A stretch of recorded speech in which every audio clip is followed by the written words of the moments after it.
This right here is my 400cc two-stroke.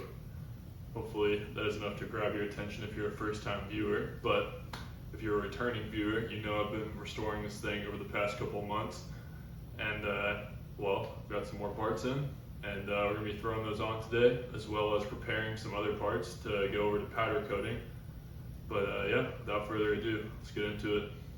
Some of you who have been watching my previous videos may have noticed my 6x6 in the background, and currently the camera is where it used to be.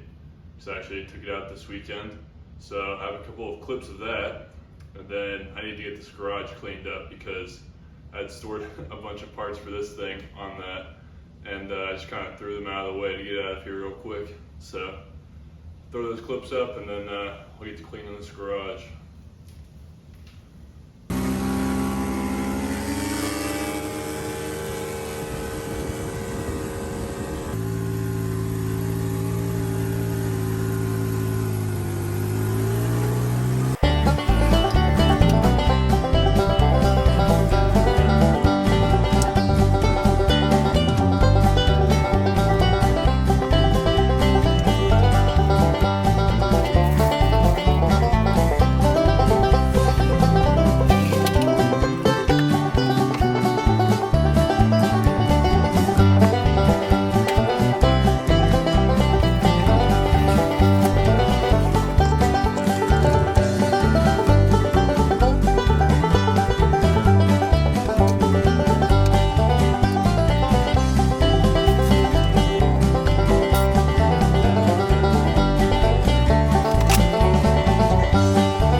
new parts organized, or someone new.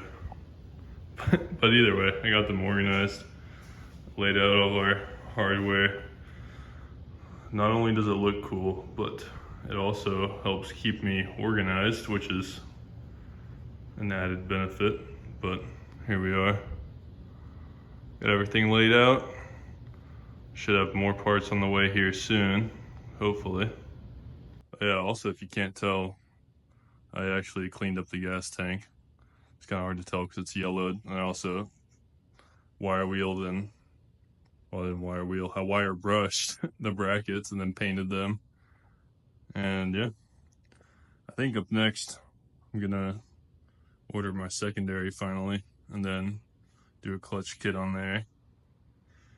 And I still need to get those springs powder coated.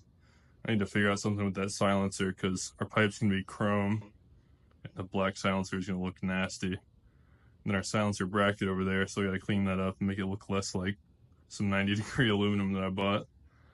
And yeah, got a couple of new parts in the mail this week. As you can see, we got a new sprocket hub because I destroyed the last one trying to take our axle out of the carrier bearing, which was unfortunate on my part, but oh well, it's kind of expensive. Then we finally got our rear disc for our rear brake. And we got pads for all of our rotors as well, which is pretty nice. Got a new ground cable.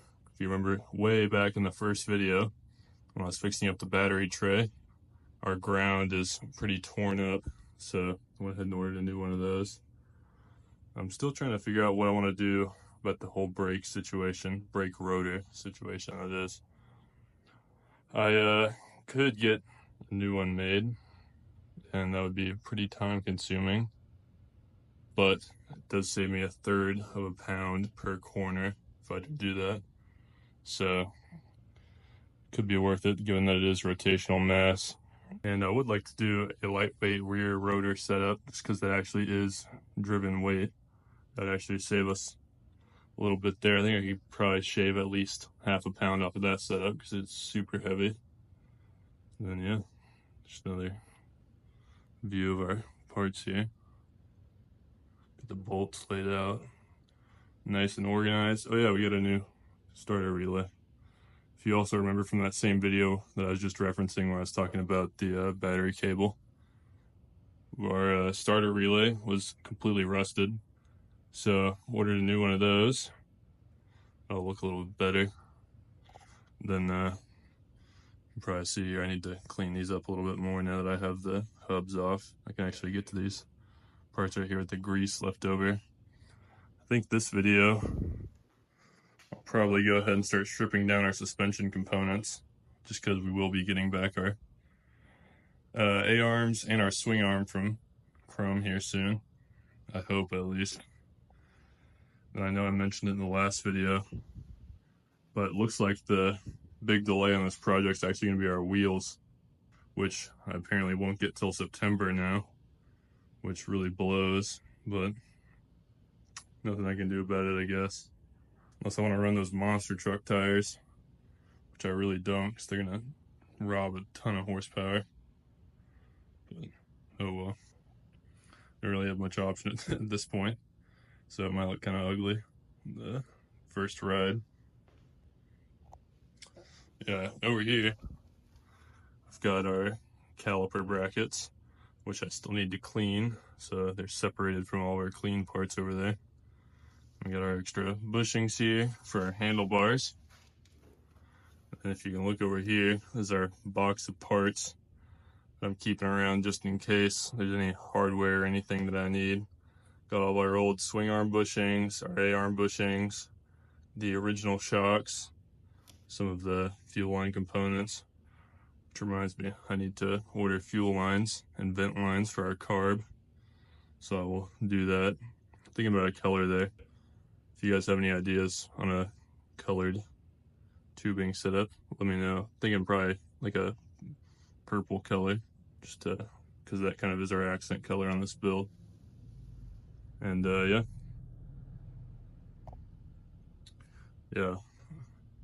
I might even go ahead and throw on our box for our air filter. Who knows? I guess you'll know, but I don't know at this point.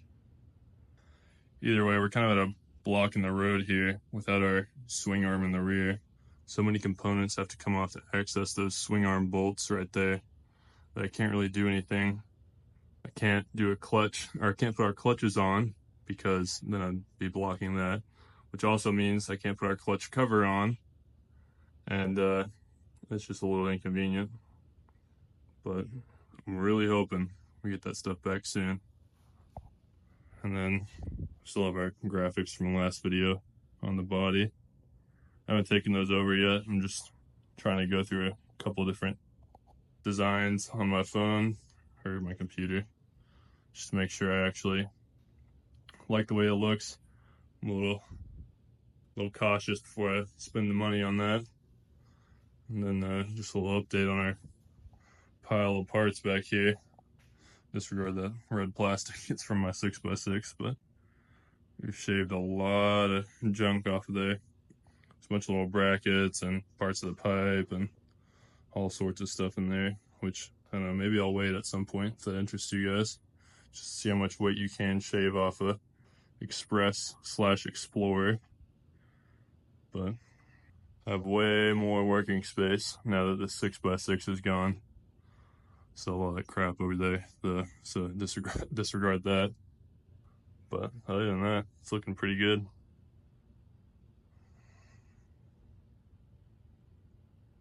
I didn't intend for this to be such a time-lapse heavy video, but I have to take these plastics off, so.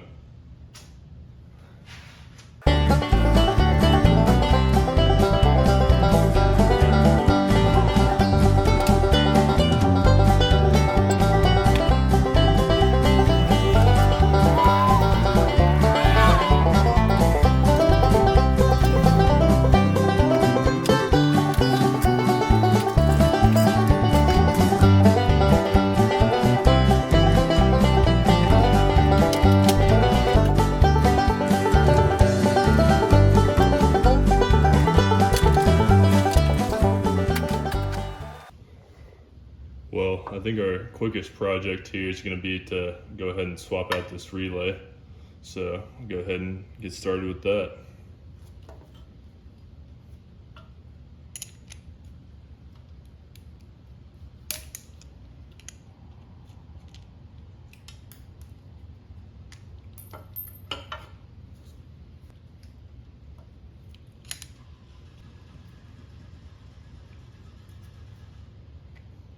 So by the looks of it, on our new relay here, got this little crimp connection right there. So I'm just gonna cut this, crimp on our new wire, and then use the provided heat shrink. And I think that'll be it, really. Simple enough.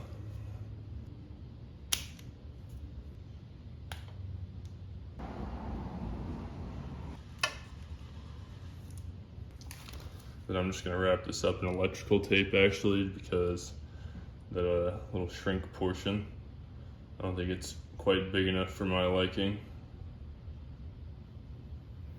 So I'm just gonna wrap this here, which I know isn't like the best looking solution, but it keeps my quad from burning down, so it works for me.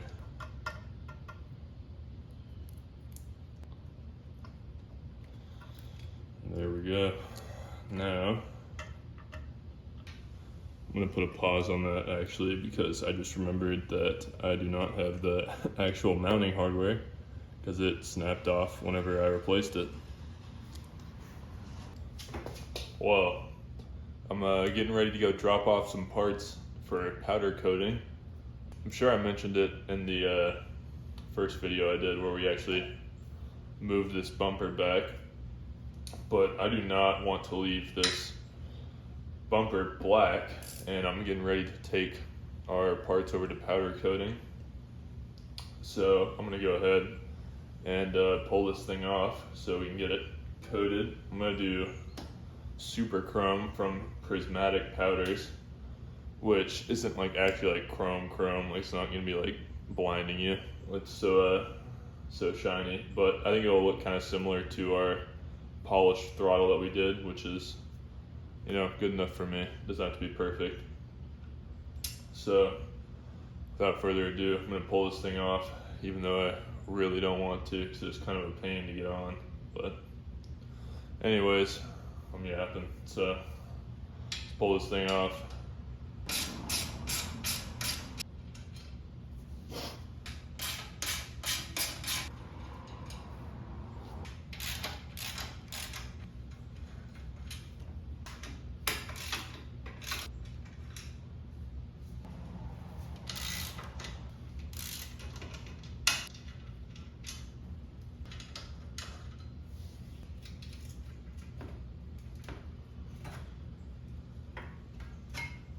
All right, got it off. And while we have our bumper off, I'm actually gonna go ahead and trim these things up. I don't think we need this second mounting hole, so I'm gonna go ahead and lop these tabs off, plus they keep catching on my clothes, so it's kind of annoying.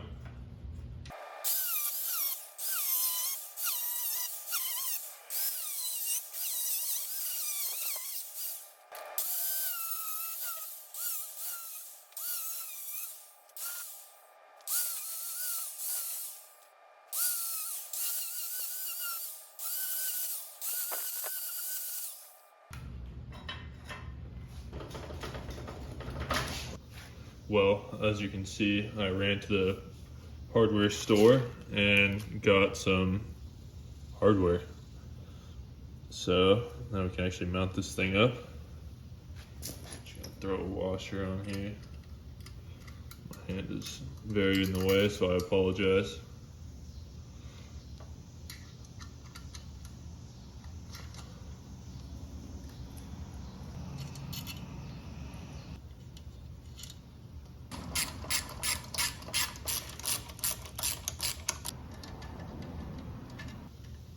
Alright, so now we go ahead and throw our battery side cable on.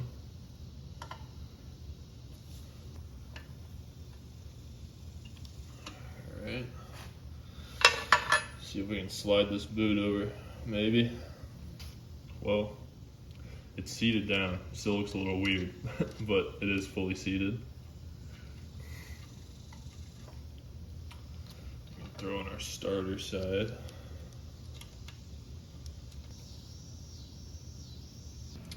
Well, that's really all there is to it. And then here's our ground cable, and the reason that we're replacing it. It's not a very, very good connection probably anymore. So let me find out where this actually mounts up, and then I'll get it taken care of. So this is actually where our ground cable is mounted. Got our little tab right here to hold these cables in place. So I'm just gonna undo that real fast. We can get the ground cable replaced. Ooh, that's actually really tight.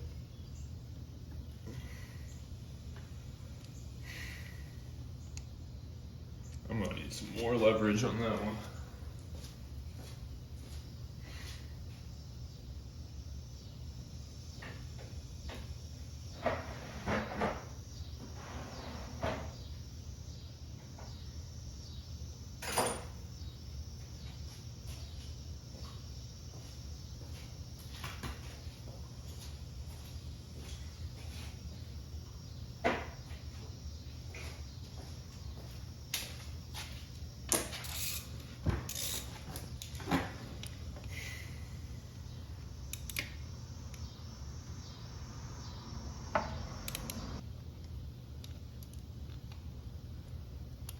Alright, got the ground cable out, and just pull it through up here. Can't see it, but it actually came out pretty easy.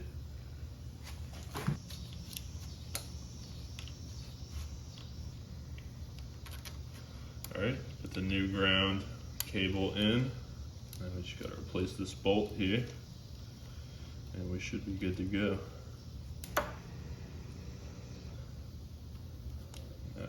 just hook this around here. There we go, that's all there is to it. Now we can finalize our battery setup.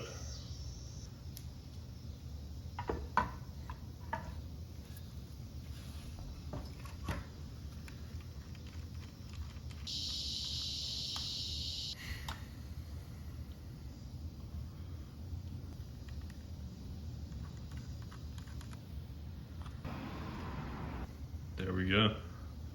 Battery is mounted and ready to go. So, I guess that's really all there is to it. The ground cable routing is a little funky, but I think this is factory.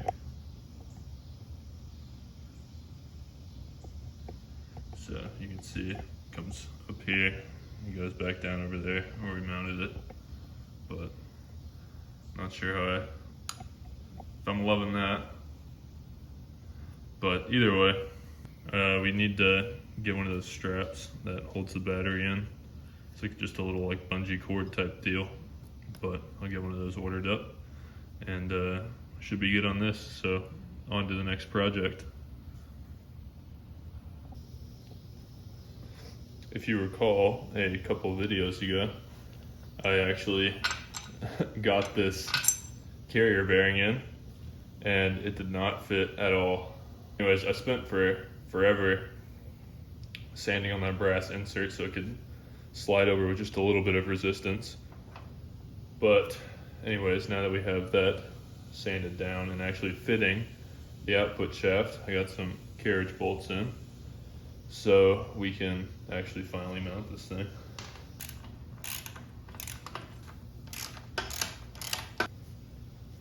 All right, glad we finally got that mounted up. It's kind of been haunting me that I haven't been able to finish that up.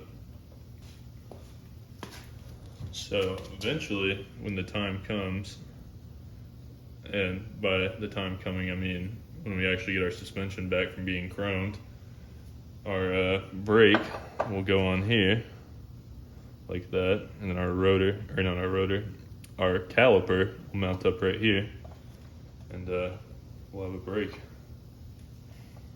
Only thing, so I've looked at parts diagrams for this model year, and I can't find anything that actually holds the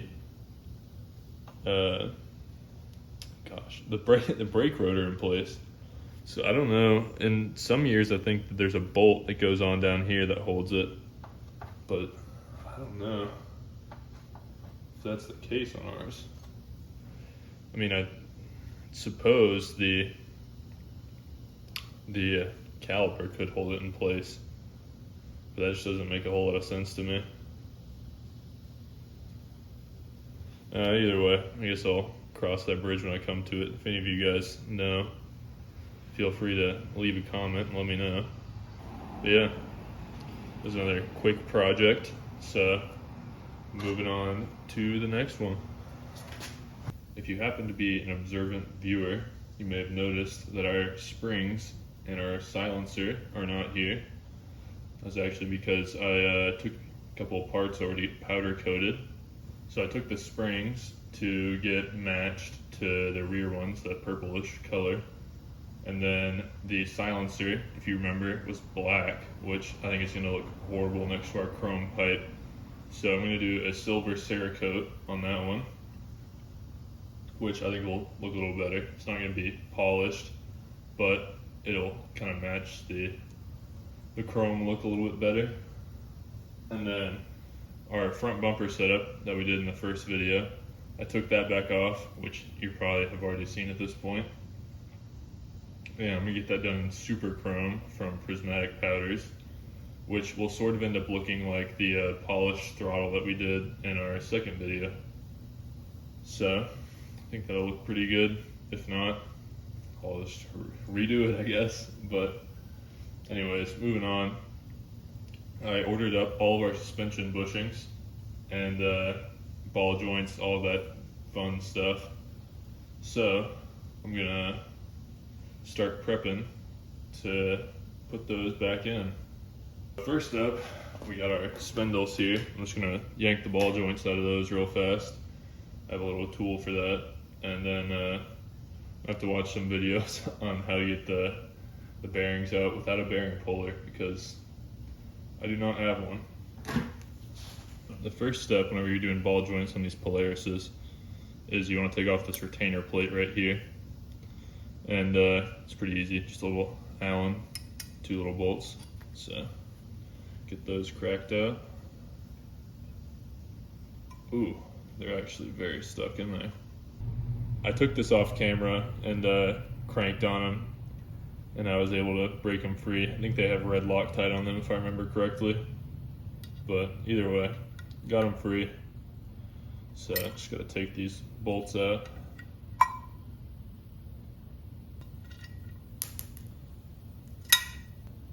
Alright, retainer plate is off. Now we can pull out this ball joint. This tool is pretty simple, but it's pretty convenient.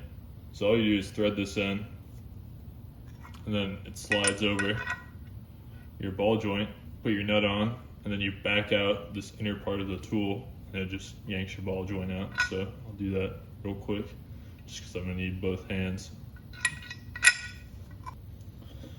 So now that the ball joint is out, I'll go ahead and do the same thing on the other spindle. Alright, ball joint number 2 is out. I went ahead and cleaned all the grease out of there, so hopefully it's a little bit easier to seat the ball joints once we get them, because I have done them before on my 6x6, and let me tell you, it was a nightmare. They did not want to fit. I also learned quite a few valuable lessons on my 6x6, being that there are 6 wheels.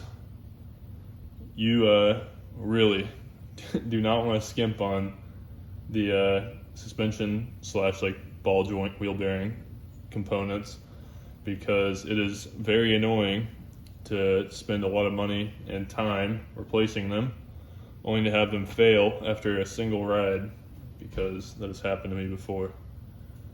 Wheel bearings especially, it's a total nightmare. But either way, learn from my mistakes. Don't go cheap. Spend the money, it'll be worth it.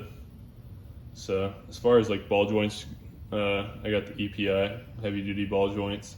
Then I also went with EPI bearings for the front and rear as well. So hopefully that works out for me in the long term. I don't know.